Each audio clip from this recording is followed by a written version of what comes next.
Marwan, pour le compte de cette émission Le Point, qui reçoit pour vous ce soir Martin Fayoulou, qui est président de l'ICD Engagement pour la citoyenneté et le développement. Il est également coordonnateur de FAC, Force acquise pour le changement. Il est aussi co-coordonnateur de Sauvons la RDC. Il est également membre des forces politiques et sociales pour l'unité d'action, mais aussi et surtout député national élu de la Lukunga à Kinshasa. Mesdames et messieurs, bonsoir. Martin Fayoulou, comment allez-vous? Très bien, merci. Merci pour l'invitation. Vous allez très bien? Mais je vais très bien, la santé... ça va. Très bien. Et comment se portent toutes ces plateformes dont vous êtes soit coordonnateur, soit membre? Les idées, les partis politiques dont je suis président se portent très bien. Le Force acquise au changement FAC se porte aussi bien. Sauvons la RDC, nous avons fait beaucoup de choses avec Sauvons la RDC et avec, vous avez vu la plainte que nous avons déposée contre M. Malou Malou au parquet général de la République. Et aujourd'hui, nous sommes avec les autres amis, nous avons élargi les cercles pour créer ces rassemblements des forces politiques et sociales pour l'unité d'action. Voilà. À quoi servent toutes ces plateformes? Vous poursuivez le même but, n'est-ce pas? Tout à fait. Toutes ces plateformes servent simplement à consolider la démocratie dans notre pays. Comme vous le savez, la démocratie est en panne depuis le 28 novembre 2011, date des élections chaotiques, très en panne, des élections chaotiques de 2011. Donc aujourd'hui, ce que nous voulons, c'est faire en sorte que cette démocratie se remette et pour que nous puissions rejoindre les autres nations dites démocratiques. Et qu'est-ce que vous faites pour dépanner cette démocratie? Alors, pour dépanner la démocratie, c'est-à-dire ce que nous faisons, d'abord réclamer les élections crédibles. Les élections crédibles. Ensuite, avoir des instruments qui nous permettent d'aller vers ces élections. Et le premier instrument, c'est la Constitution. Donc, nous disons qu'on ne peut pas changer ni modifier la Constitution du 18 février 2006. Pourquoi? Parce que cette Constitution elle-même a prévu les modalités de sa révision. Et cette Constitution du 18 février a prévu dans son point de l'exposé des motifs, point numéro 4, intitulé « De la révision constitutionnelle », la Constitution a dit que pour éviter des révisions intempestives, certaines dispositions de la Constitution ne peuvent en aucun cas faire l'objet d'une révision constitutionnelle. Voilà ce que nous faisons pour consolider la démocratie. Mais alors, beaucoup vous accusent, vous, c'est-à-dire la classe, l'opposition politique congolaise, que vous n'êtes pas concret dans vos démarches ou dans votre lutte. Vous n'êtes pas concret, vous faites plutôt la politique des slogans, une politique qui est creuse. Comment répondez-vous à ces personnes-là? Non, mais il faut que les gens vous multipliez des slogans, mais au fond, il n'y a rien. Madame, il n'y a pas de slogans. Quand vous dites « touche pas à mon 220 vous multipliez autant de slogans, mais en réalité, sur le terrain, il n'y a pas du concret. C'est pas un slogan. Et répondez-vous à ces personnes-là? Si nous partons des élections chaotiques du 28 novembre 2011, qu'est-ce que nous avons fait? Dès début janvier, février 2012, nous avons commencé à réclamer le dialogue. Le dialogue pour réparer ce qui s'est passé.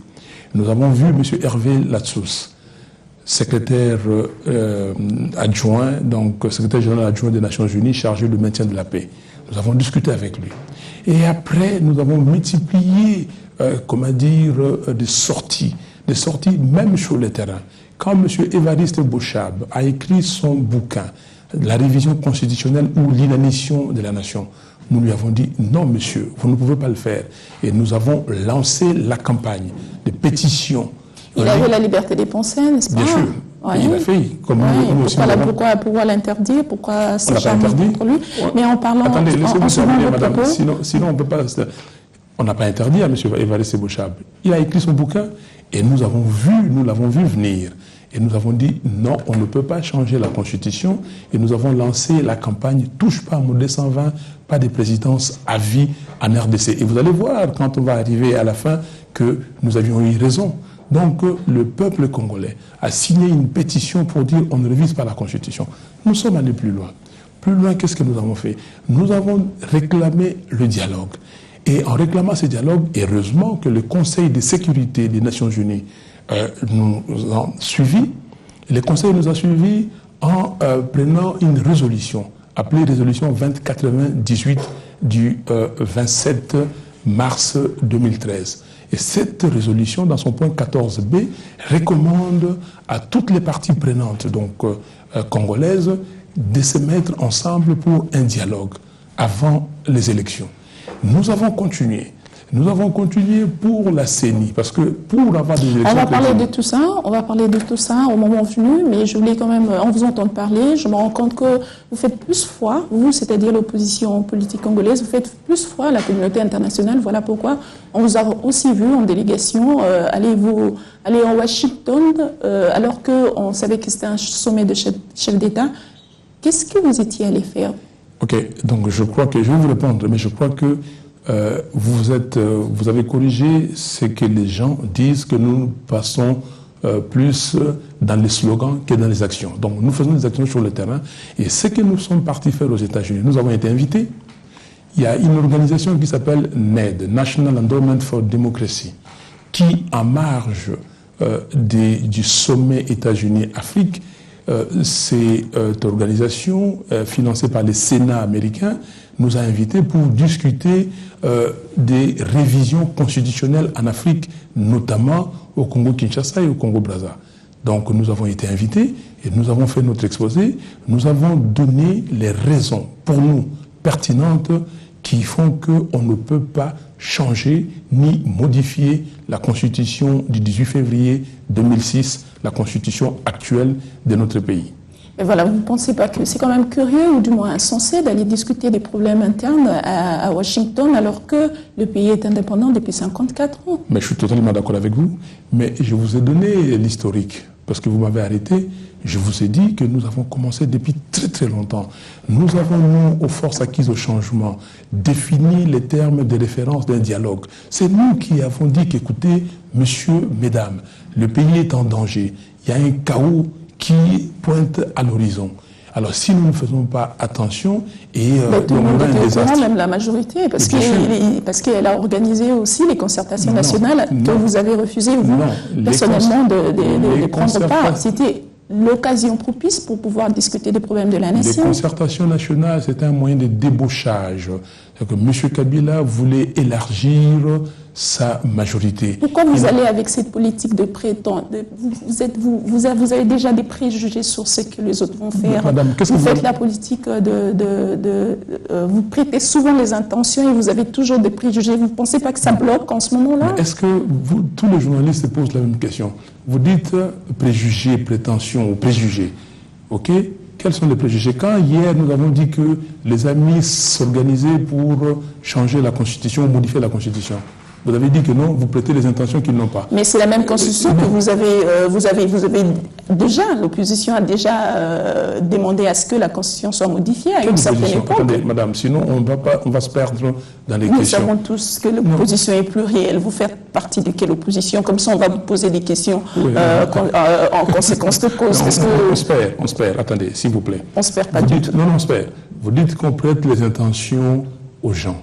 Non, je vous dis ceci, que M. Kabila et les siens ont organisé les concertations pour élargir la majorité et chercher un gouvernement, qu'ils ont appelé d'abord Union nationale et puis des cohésions nationales. Rappelez-vous comment ces concertations ont été organisées. Le 26 juin 2013, M. Kabila signe une ordonnance convoquant les concertations. Et le 2 juillet 2013, toute l'opposition, réunie comme un seul homme, s'est réunie au CEPAS, dit non, nous rejetons cette ordonnance, nous ne participons pas aux concertations. Quelques temps après, il y a des conclaves qui s'organisent, il y a des assises, il y a, toutes sortes d'organisations. Mais après, on voit qui? M. Kengo qui apparaît à Fatima avec un groupe, soi-disant de l'opposition, pour dire, messieurs, mesdames, venez aux concertations, parce qu'au sortir des concertations, vous aurez un gouvernement d'union nationale. On a pêché les gens, et les gens sont pressés. Ça fait combien de mois? Plus de 10 mois aujourd'hui qu'on n'a pas ce gouvernement des concertations nationales. Donc les concertations... Il y avait un délai pour ça? Pour la mise en place de ce gouvernement? Mais madame, vous pensez que les affaires du pays, c'est élastique? Mais je pense que c'est moi qui le pose. Mais c'est une conversation. Oui. Je vous le dis. Donc, c'est vos questions que vous posez, c'est le téléspectateur. Et si le téléspectateur me pose ces questions, je vous utilise, vous, pour poser les questions. Je vous dis, en France, le gouvernement a démissionné hier. Qu'est-ce qu'on a aujourd'hui? Qu'est-ce qu'on a aujourd'hui? Vous dites aux gens que le gouvernement est démissionnaire et vous laissez le pays pendant plus de 10 mois sans gouvernement et vous trouvez ça responsable? C'est question de responsabilité. Y avait-il un délai pour mettre en place ce gouvernement? Question de responsabilité. Il y a un délai. Ça veut dire que les choses du pays doivent marcher. Okay? Comme vous le voulez-vous? Mais comme le pays le veut, c'est pas que ce que Fayoulou veut, les choses doivent marcher. Les choses marchent aujourd'hui. Quand vous passez partout dans le monde, vous dites que le pays, le Congo, la RDC, a besoin de 3 millions de dollars pour éradiquer le virus Ebola dans l'Équateur. Et vous dites que le Congo ne dispose que d'1 million de dollars et il manque 2 millions. Vous trouvez ça sérieux? On ne va pas mélanger les choses, on va parler d'Ebola en fin de l'émission. Je préfère qu'on reste dans la question. Non, tout est lié. Vous ne pouvez pas isoler les choses. S'il y a un gouvernement responsable, ce gouvernement devait déjà trouver ces 3 millions de dollars pour éradiquer le virus. Je suis très content. Ils ont pris des dispositions tout de suite.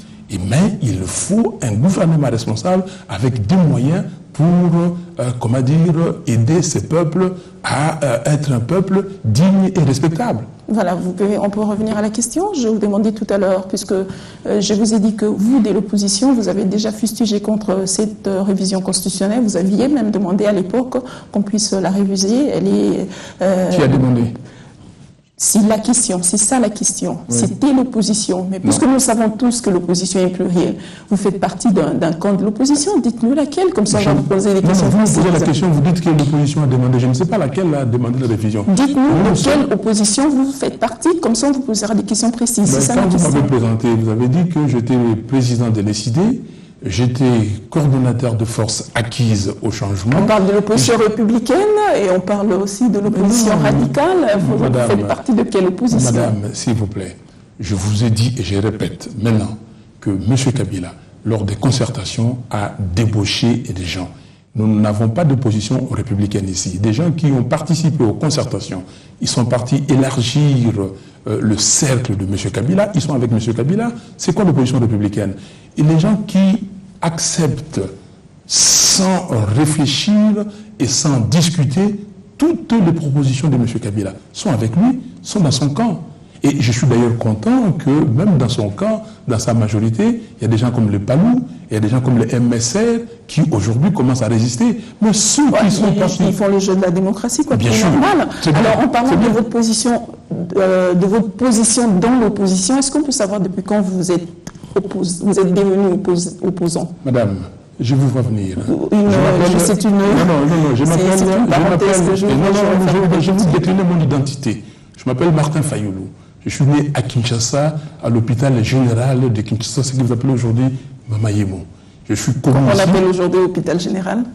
À l'époque, c'était Mamayemo. Quand j'étais né, c'était appelé l'hôpital général de Kinshasa. Mamayemo. Et j'ai étudié ici, j'ai commencé l'école maternelle, le primaire, je suis parti terminer les études universitaires en France et aux États-Unis. Je suis rentré, j'ai travaillé pour le groupe Mobile qui est devenu ExxonMobil, 10 ans au Congo, 10 ans à l'étranger. Je suis connu et j'ai été membre de la conférence nationale souveraine et j'étais membre du Haut Conseil de la République. Vous voyez? Donc, j'ai combattu Mobutu ici. Et j'ai parlé, on avait qu'une seule radio et une seule télévision, la RTNC à l'époque. Demandez aux autres qui sont là encore aujourd'hui. Il y en a même des journalistes qui étaient là. Est-ce que vous pouvez m'aider à gérer les temps? Quand est-ce que vous êtes devenu opposant? Mais je suis devenu opposant. Depuis la nuit des temps, c'est ça? Mais ça veut dire quoi? Quand est-ce que vous êtes devenu opposant? Oui, je sais pourquoi je vous pose la question. Parce que beaucoup pensent que vous êtes devenu opposant parce que vous avez été lésé de l'autre côté, vous avez cherché à devenir PDG à la SNEL, on vous a refusé cela, vous avez essayé de manigancer quelque chose avec Kimbuta pour devenir gouverneur, ce n'était pas possible, et du coup, vous avez changé des cases. Qu'est-ce que vous répondez à cette opinion, aux gens qui pensent de cette manière? voulais que vous arriviez parce qu'on vous a mis cette question dans la bouche, parce que j'entends et il y a quelqu'un, un de vous, un de ceux qu'ils appellent majorité, a dit ça à Washington. Madame, je suis candidat, j'étais candidat gouverneur de la ville de Kinshasa. Ok, j'étais candidat gouverneur. J'ai organisé, comment dire, la campagne pour être gouverneur de la ville de Kinshasa. Et à un moment donné, j'ai compris que ce n'était pas possible parce que je n'avais pas assez de députés. Ok, et j'ai laissé donc tomber. Donc j'ai retiré ma candidature. Alors où est le problème si Fayoulou ou qui d'autre, quelqu'un d'autre comme mon grand frère paix à son âme, Rochero Taboulay, qui était aussi candidat et qui a laissé tomber à un moment donné parce qu'il a vu que ses chances n'étaient pas, comment dire, au point. Quel est le problème? En ce qui concerne la gestion de la SNEL, vous avez concocté quelque chose avec le feu, comment il s'appelle déjà, c'est lui qui est mort, c'est lui qui était à la présidence, vous le savez mieux que moi. Non, c'est lui qui est mort, qui était à la présidence, dites-moi qui? J'ai concocté quoi? Dites-moi. Je vais dire PDG à la SNEL, c'est-à-dire c'est suite à toutes ces déceptions que vous êtes devenu président de la République et que vous êtes devenu opposant. S'il vous plaît, ça se passe quand? Ça se passe quand j'étais candidat? Vous dites que j'ai concocté l'histoire de PDG, mais dites-moi quelle histoire j'ai concoctée avec celui qui était à la présidence, qui est mort, et ça se passe quand? Et je suis opposant depuis quand? Je vous ai rappelé mon histoire, je vous ai rappelé mon parcours. Vous ne décelez pas quelque chose? Je vous ai dit, parce que vous voulez couper, je vous ai dit que j'ai passé à la télévision, ici, RTNC, critiquer Mobutu, j'ai critiqué Kabila, j'ai critiqué les gens. Alors, c'est depuis quand? Si, je suis condamné ou pas? Donc je ne peux pas être candidat gouverneur de la ville. J'étais candidat au vu au-dessus de tout le monde. Mais c'est que vous me dites l'histoire de la SNEL. Mais dites-moi, admettons que j'étais à la SNEL, ok, candidat ou je ne sais pas quoi. Quel est le problème? Madame, dites-moi qui? Parce que parlons vérité. Et si vous êtes journaliste, vous voulez dire la vérité. Alors, que ces gens-là passent ici, vous dites que oui, moi Kinga de Masongolo, j'ai donné un franc à Fayoulou. Comme c'est lui qui a parlé à Washington, a dit que j'ai été, moi, avec un de mes amis, je ne cite pas son nom ici, parce qu'il faut, pour garder la vie privée des gens, que j'ai été chez lui et Malou pour demander de l'argent. Qu'il me dise quoi? Parce que vous n'avez pas posé cette question. Qu'il me dise quand est-ce que... Alors, si honorable, je voudrais que vous répondiez qu'à la question que je vous pose. Madame, vous ne pouvez pas me limiter, s'il vous plaît. S'il vous plaît. Vous ne pouvez pas me limiter dans vos questions et vous cadrez mes réponses. Je vous dis ceci. Alors, on vous a dit que j'étais candidat gouverneur de la ville. Mais que les gens viennent pour vous dire que non, Fayoulou, comme je vis dans les journaux aujourd'hui, les opposants en Kagoul sont partis demander de l'argent, je ne sais pas chez qui. Mais qu'ils vous disent que ces gens-là, que Fayoulou est venu demander de l'argent, tel jour, on lui a donné l'argent. Madame, celui qui va corrompre Fayoulou n'est pas encore né et ne naîtra jamais.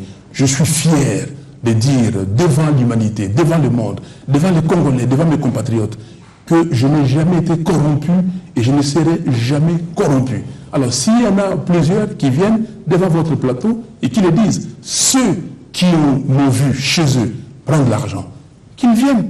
Parce que vous ne pouvez pas continuer à faire des diffamations sur les gens et voilà, vous organisez l'émission, vous dites on va la voir, mais vous ne m'aurez pas parce que simplement j'ai fait ce que j'ai dit et j'ai dit ce que j'ai fait. Tout est transparent et clair. Et je suis congolais, ok?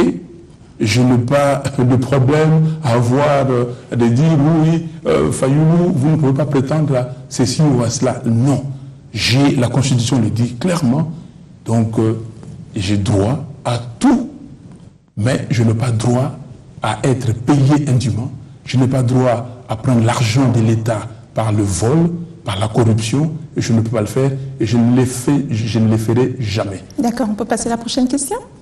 C'est vous qui posez la question. On a constaté dernièrement, vous avez initié une pétition contre le président de la CENI, mais c'est là, ça s'est avéré mort-né et vous êtes passé à l'étape suivante, vous avez porté plainte contre Malou.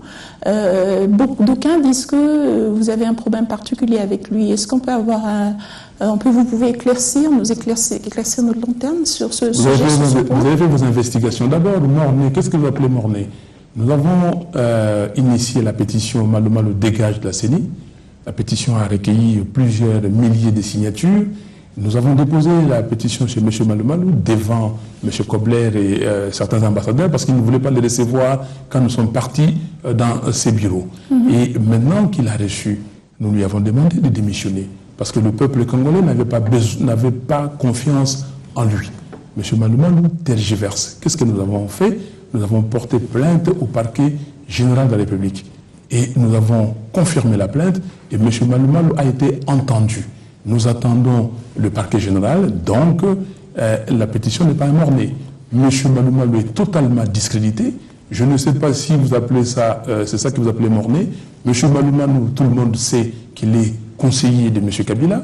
M. Malumalou, on connaît comment il a été dans les Amanileyo, comment il était à Kampala. On sait d'où il vient, de quel parti politique. On sait ce que M. Malumalou fait. Vous ne pouvez pas, je vous ai parlé de la corruption. Vous ne pouvez pas aller... Malumalou ne travaille pas seul dans la CENI. Ce n'est pas un problème. Il y a plusieurs composantes, entre autres de l'opposition aussi. Nous sommes d'accord, oui. Mais nous attaquons à M. Malumalou. Parce et pourquoi justement, nous voulons savoir pourquoi. Mais parce qu'il n'est pas crédible, madame. Mais Malumalou n'est pas seul.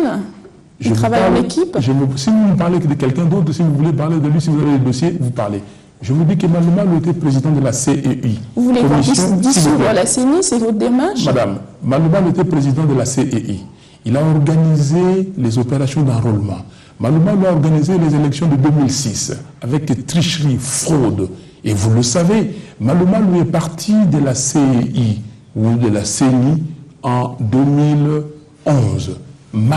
Fin mars 2011. Il a tout organisé. Et Ngoï a hérité de ce qu'il lui a fait. Et les élections de 2011, vous avez vu, étaient encore plus chaotiques que celles de 2006. Donc, comment voulez-vous que ce monsieur-là, qui va à Kampala pour assister aux négociations, il va en tant que conseiller de M. Kabila.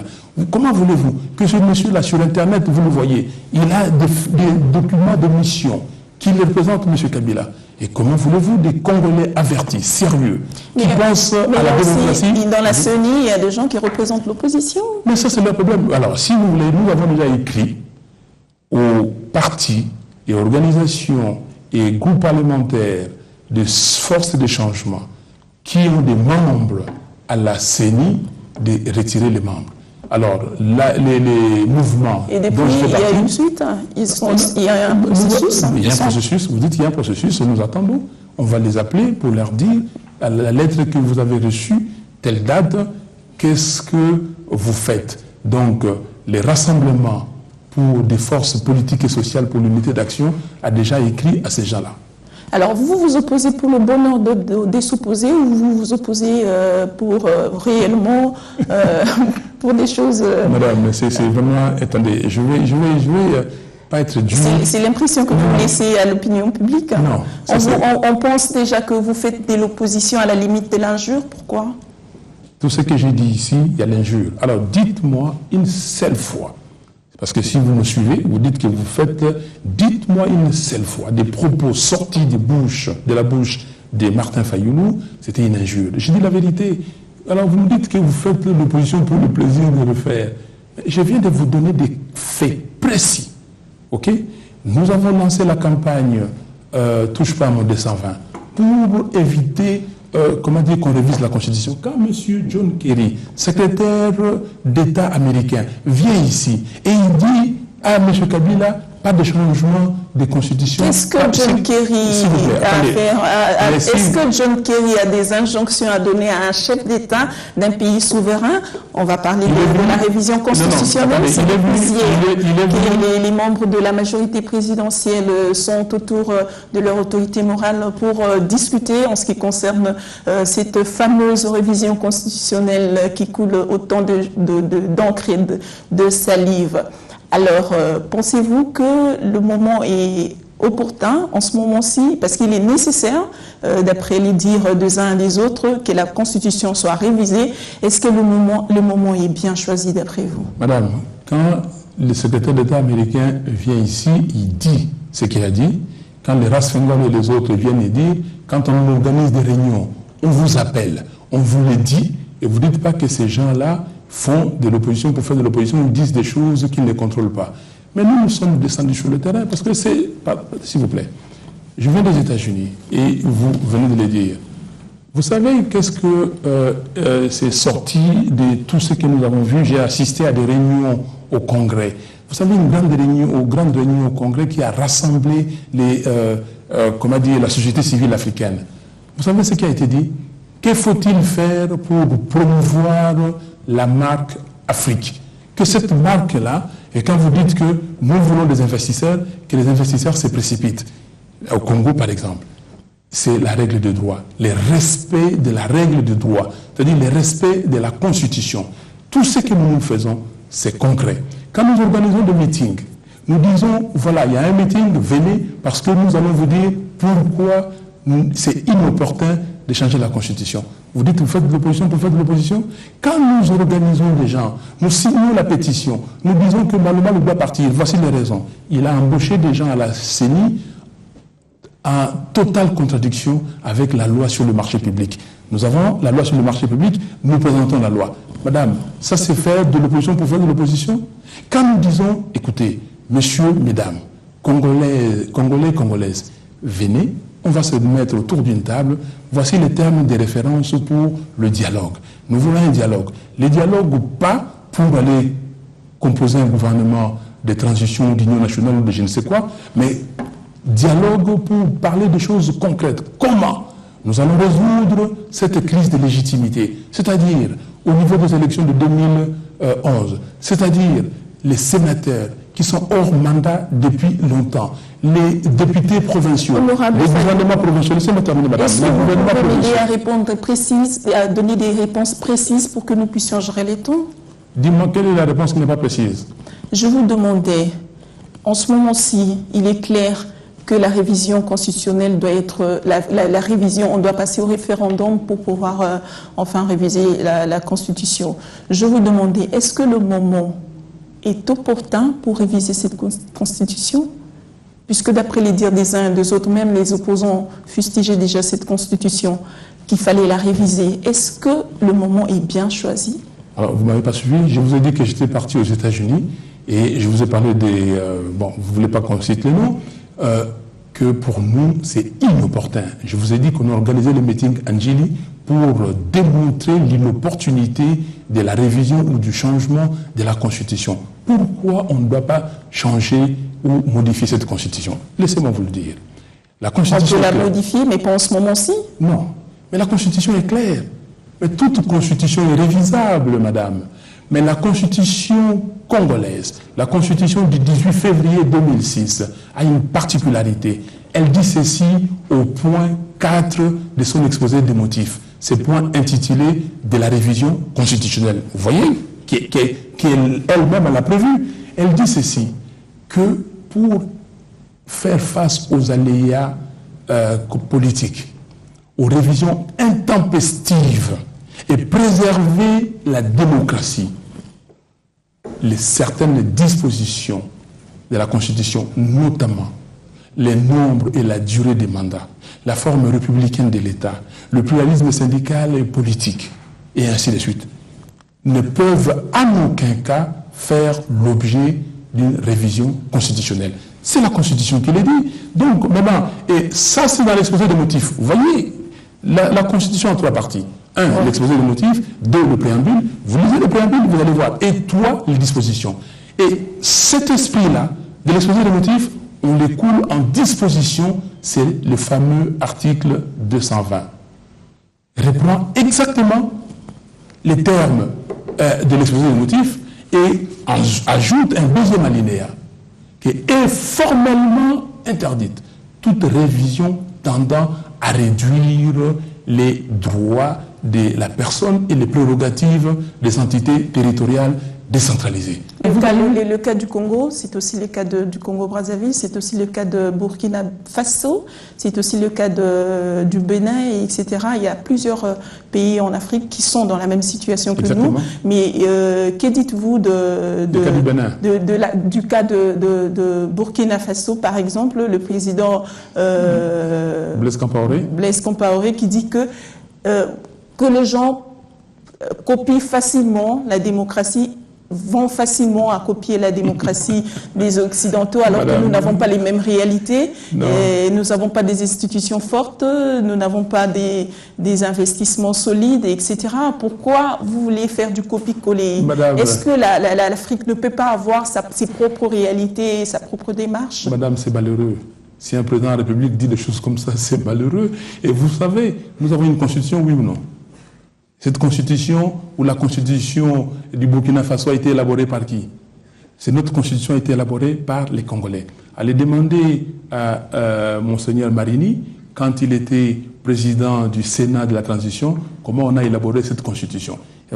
Alors, mais vous êtes quand même d'accord que les réalités occidentales ne sont pas les mêmes que les réalités africaines? Les réalités et la Constitution, c'est deux choses différentes. La Constitution a été coulée ici. Les dispositions, c'est par rapport à nos réalités. Ces dispositions qui sont là, c'est par rapport à nos réalités. Alors, les dispositions qui sont ici n'ont pas été mises ici par rapport aux réalités occidentales. C'est par rapport à nos réalités. On a vu que ici, depuis 1960, la Constitution le dit, il y a des crises récurrentes, des légitimités. Et parce que les gens veulent se maintenir au pouvoir, comme ils le veulent. Et c'est peut-être par rapport à ces réalités congolaises, les législateurs ont dit, fini, pas des mandats illimités. On a vu l'expérience de Mobutu, on a dit, c'est une réalité congolaise. Parlons de Yayi Boni, et puis on va aller au Burkina. Yayi Boni, il a essayé, mais il a dit, 10 jours avant le sommet USA-Afrique. Il a dit qu'il ne touchera pas sa constitution, les Béninois. Il a dit qu'il demande à ses pairs de faire autant et il s'opposera à toute révision constitutionnelle qui aura pour objet de faire... Prenez aussi le cas de Sassou, que vous avez défendu hier pour venir faire la médiation. Non, en ce qui concerne les concertations nationales. J'étais dans votre... On a parlé, j'étais chez vous ici. Je me rappelle, j'ai une mémoire, comment dire... Non. Ça, c'est Yayi Boni. On va revenir chez Sassou. Maintenant, allons au Burkina. Vous avez suivi ce week-end, il y a eu 100 000 Burkinabés qui ont marché pour dire non à la révision de la Constitution. J'ai oublié l'article, je suis 37 ou 32, je ne me rappelle plus. 37. Non à la révision de cet article-là. C'est les Burkinabés qui ont dit ça. Donc maintenant, eux, ils se battent. Nous nous battons. Les Congo-Brazzaville, vous avez eu les assises de Paris, les assises nationales, les Congolais se sont réunis, ils se réunissent, ils continuent à parler, mais nous ne pouvons pas... Vous parlez de Kagame aussi, qui est dans la même situation. Mais quel est mon problème? Moi, je ne suis pas rwandais. Vous n'êtes pas Congolais du Brazzaville, ni Burkinabé, ni Béninois. Vous avez quand même apporté votre point de vue. Pourquoi... Mais Kagame a dit qu'il va changer sa constitution. Elle vous pose la question. Si vous voulez que je parle de lui. Les questions, c'est moi qui le pose. Madame, vous voulez que je réponde là où vous dirigez mes réponses. Je vous dis que si M. Kagame dit qu'il veut changer sa constitution, il veut demeurer, je donnerai mon avis. Mais jusqu'à présent, je n'ai pas entendu M. Kagame dire qu'il va changer sa constitution. Soyons cohérents. Mais les Congolais disent qu'ils veulent changer la constitution. Je vous ai dit que les Congolais... Ils donnent des raisons valables d'après le camp de la majorité présidentielle pour pouvoir aller à cette révision constitutionnelle. Dites que les kabylistes veulent changer la constitution. Ne dites pas les Congolais. Alors, je vous ai dit pourquoi on ne peut pas changer la constitution. Laissez-moi terminer. En 2016, M. Kabila aura totalisé 15 ans de pouvoir. Ça veut 15 ans au pouvoir, cela veut dire quoi? 3 mandats. Qu'est-ce que nous avons comme résultat? Quel est le bilan que vous allez présenter? Vous êtes quand même d'accord que les 15 ans n'est pas égal à 3 mandats? Égal à quoi? Il nous reste 10 minutes. Vous êtes quand même d'accord que les 3 ans n'est pas égal, les 15 ans que vous faites allusion n'est pas égal à 3 mandats? Je dis que les 15 ans équivalent à 3 mandats. 3 ans et 5 ans. Il n'a pas fait 3 mandats. Mais il a fait quoi? Non, mais écoutez, il a fait 15 ans, il va faire 15 ans au pouvoir. Alors, 15 ans au pouvoir. Il faut être clair, il ne faut pas embrouiller la situation. Par rapport à la constitution du 18 février, il aura fait 2 mandats. OK? Nous sommes d'accord. Mais qu'est-ce que vous avez comme résultat? Les Congolais est déshonoré partout. Les Congolais, un pays de 73 millions d'habitants, 24 000 milliards de réserves minières dans notre sol, sous-sol. Nous l'avons. Nous avons la forêt ici, l'eau. Qu'est-ce que nous avons? Un budget de moins de 8 milliards de dollars en 2014. L'Angola, regardez la population de l'Angola. Quel est le budget de l'Angola? 70 milliards de dollars. Quelles sont les ressources de l'Angola? Le pétrole, l'agriculture et les diamants. Et l'Angola, quel est son revenu national, son PIB, produit intérieur brut? Vous êtes quand même d'accord que la comparaison n'est pas raison? Mais bien sûr. Voilà. On va passer à autre chose, puisqu'il nous reste que plus de 10 minutes. La comparaison, c'est la gouvernance. Il nous reste plus que 10 minutes d'émission. J'ai des questions à vous poser. On va parler d'Ewanga, qui aujourd'hui est poursuivi par la justice pour avoir offensé le chef d'État et incité la population à la haine. Vous pensez, comme beaucoup, que la liberté d'expression n'est pas démise en RDC? J'aurais aimé, avant de poser cette question, de me balancer un élément ici. Ça ne fait pas partie de notre cahier des charges. S'il vous plaît. Non. Ça fait pas, malheureusement. Ça fait pas partie. J'aurais aimé ça, balancer, dites, M. Fayoulou, voici ce que votre collègue Jean-Bertrand Ewanga a dit. OK? Et est-ce que ça, c'est responsable? Monsieur Ewanga, vous dites discrimination raciale. Moi, je suis noir, congolais, et tout ça. Ewanga est noir et congolais. Il y avait des blancs dans cette affaire. Il y avait des jaunes en Gili pour faire la discrimination raciale. Je vous parle de l'incitation à la haine, outrage au chef de l'État. S'il vous plaît. Je vous parle de deux chefs d'accusation, outrage au chef d'État et incitation à la haine. Madame. C'est moi qui vous parle de ça. Oui, mais vous parlez de ce que vous dites. J'étais hier à la Cour suprême de justice. Voici ce que la Cour suprême de justice reproche à l'honorable Ewanga. Discrimination raciale 1, OK, et outrage à chef de l'État. Ça, c'est le deuxième point. Donc, je parle maintenant du premier point, discrimination raciale. Je ne vois pas comment M. Ewanga, on peut l'accuser de discrimination raciale. Je ne le vois pas. Deuxièmement, outrage à chef de l'État. Ça, vous l'avez dit. Il a fait outrage comment? Qu'on nous le dise. Il ne suffit pas de dire outrage parce que hier, les avocats étaient là à la Cour suprême. Et à la Cour suprême, vous acceptez que la Cour suprême, siégeant en tant que Cour constitutionnelle, et que sa composition n'est pas régulière, puisse vouloir aller au fond de la chose. Et que les avocats lui disent, monsieur, vous êtes quand même la Cour suprême, l'autorité la plus élevée en matière de justice. Vous, quand est-ce que quelqu'un peut outrager les chefs d'État? Quel propos d'après vous? Quand vous dites vous dites que on va envoyer le chef d'État à la CPI et tout ce qui s'ensuit, vous incitez la population à dire ça, c'est quand même le chef d'État. Madame, je suis un enfant de Dieu. C'est le premier citoyen du Congo. Je suis un enfant de Dieu, s'il vous plaît. Je suis un enfant. Posez comme vous voulez, vous ne m'aurez pas. Vous voulez que Fayoulou, qu'on dise que voilà, il a dit tel propos, qu'on le prenne. Vous ne m'aurez pas et personne ne m'aura. Je vous le dis, je vous regarde yeux dans les yeux, madame. Et vous ne me blaguez pas avec certaines personnes. Parce que vous allez payer très cher. Je vous le dis, vous allez payer très cher.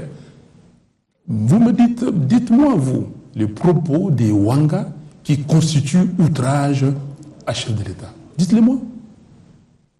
Dites-le-moi. Écoutez, ne jouez pas avec le pays. Ne jouez pas avec certaines personnes. Ne jouez pas avec les enfants du Congo. Le pays souffre.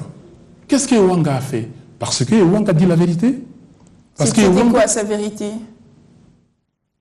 C'est quoi sa vérité? Mais dites-moi la vérité. Mais je vous dis qu'Ewanga dit la vérité. Vous venez de dire qu'Ewanga dit la vérité. C'était quoi cette vérité? Mais Ewanga dit que non, on ne peut pas changer la Constitution. Ewanga dit non, on ne peut pas réviser la Constitution. Ewanga dit non, Malou Malou ne peut pas, présider la CENI. Ewanga dit non en tant que qui?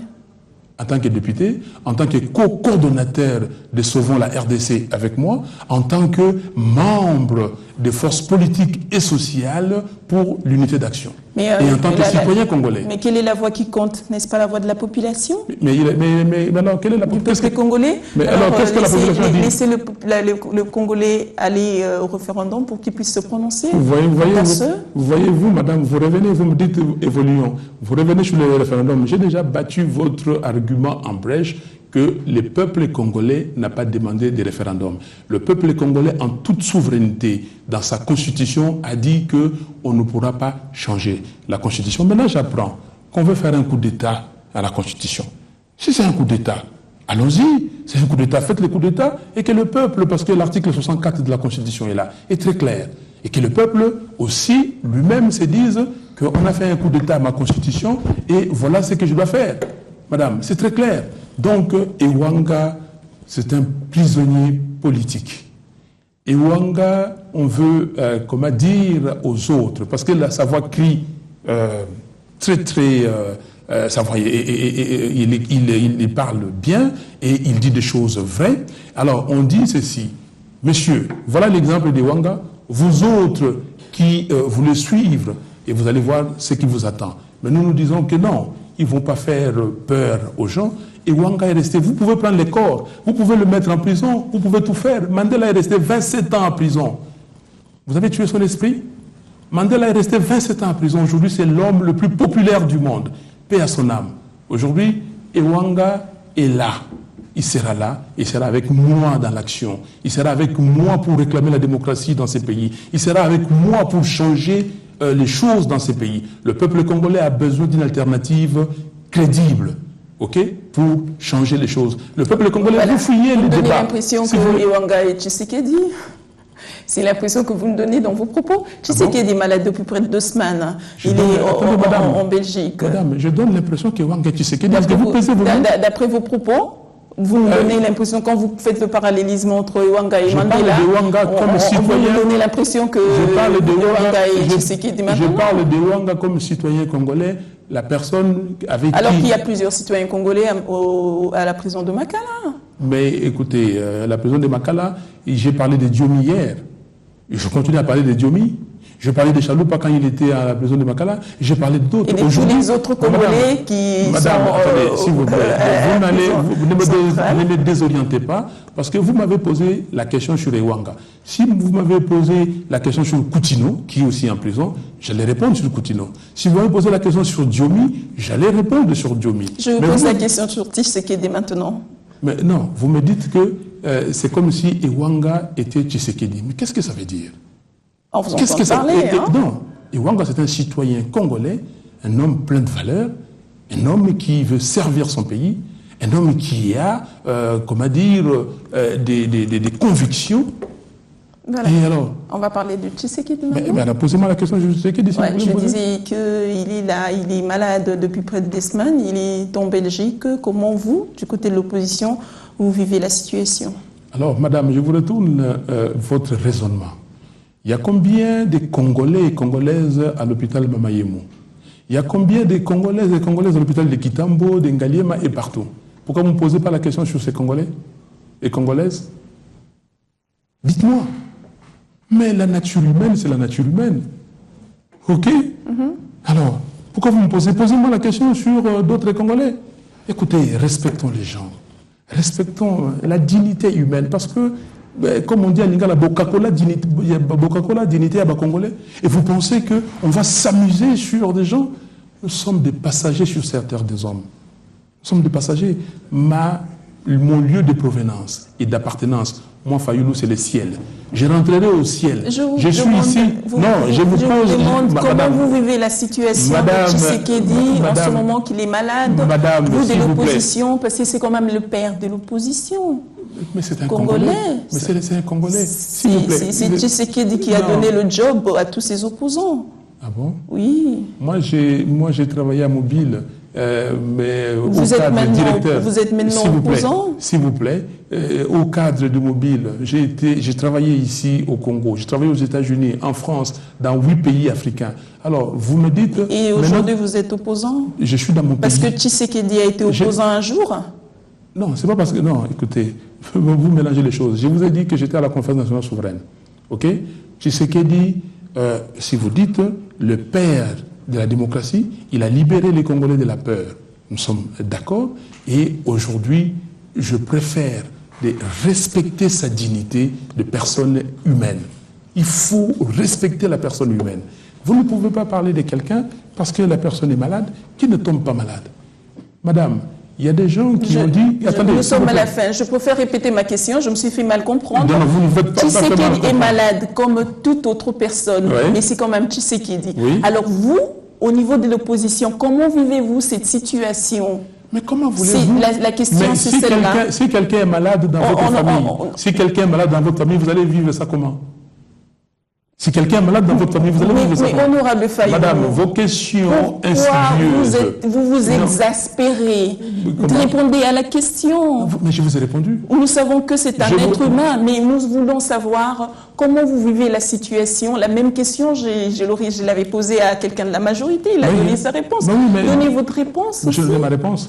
Parce que vous savez qu'on peut, comment dire, répondre par une question. Et vous allez comprendre, vous faites de l'esprit. Non, justement, vous ne pouvez pas répondre par une question. Mais non, on peut répondre par une question. Si quelqu'un est malade dans votre famille, comment vous allez vivre cela?